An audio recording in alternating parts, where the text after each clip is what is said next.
Sebenarnya gini, yang aku tertarik adalah bagaimana dan kenapa Ustadz Felix yang awalnya, maaf dari Katolik atau Ya, Katolik aku. Katolik, Mhm.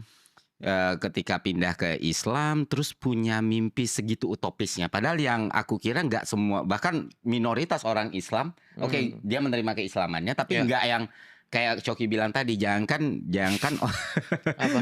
jangankan orang yang beragama lain atau orang yang tidak beragama, Tidak, orang ya. Islam sendiri pun Mhm. aku yakin deep inside nggak semuanya yang setuju Ya, kalau, ya. oh Jadi gue syariat gitu. Iya, jadi syariat, gue pastinya. lebih Mhm. pengen tinggal di negara republik atau Mhm. segala macam. Ya. Tapi apa yang ngedrive Ustadz Felix tiba-tiba, bukan tiba-tiba juga Iya. ya, dalam Mungkin prosesnya secara tuh, prosesnya, Iya. titik baliknya titik baliknya itu atau heeh. kayaknya ini deh bentuk paling idealnya tuh. Believe it or not, aku ketika baru masuk Islam, aku langsung tertarik pada ide ini. Oh, Mmm, justru oke. jadi awal ya, jadi Betul. triggernya ya. Oh, Jadi, menarik.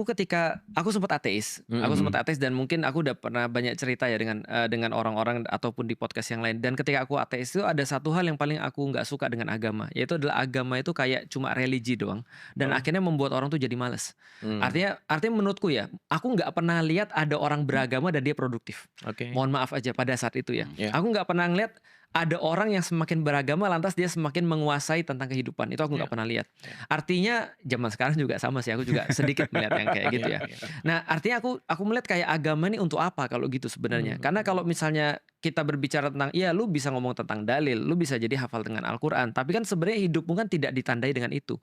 Bahkan kalau sekarang kita coba simulasi, andai kan ada di satu pulau misalnya terdamparlah 100 orang, sedangkan resources yang ada cuma bisa untuk 5 orang. Aku rasa mungkin aku dibunuh duluan, itu kan ya, karena Iya. mungkin nggak ada gunanya kan ya. Ya. Orang akan cari yang pertama mungkin orang Apa yang value bisa orang tersebut value ya? orang tersebut yang bisa bikin rumah misalnya, Ya. ataupun ada orang yang bisa kemudian untuk nyari makanan ataupun bisa cultivate makanan dan seterusnya. Nah, artinya pertanyaannya pada saat itu agama untuk apa? Gitu maksudnya. Nah, tapi ketika aku kemudian mencari agama, setelah meninggalkan agama lalu aku coba mencari jawaban-jawaban itu, aku mentok pada satu titik. Satu titik itu apa? Kita nggak bisa ngelawan sistem.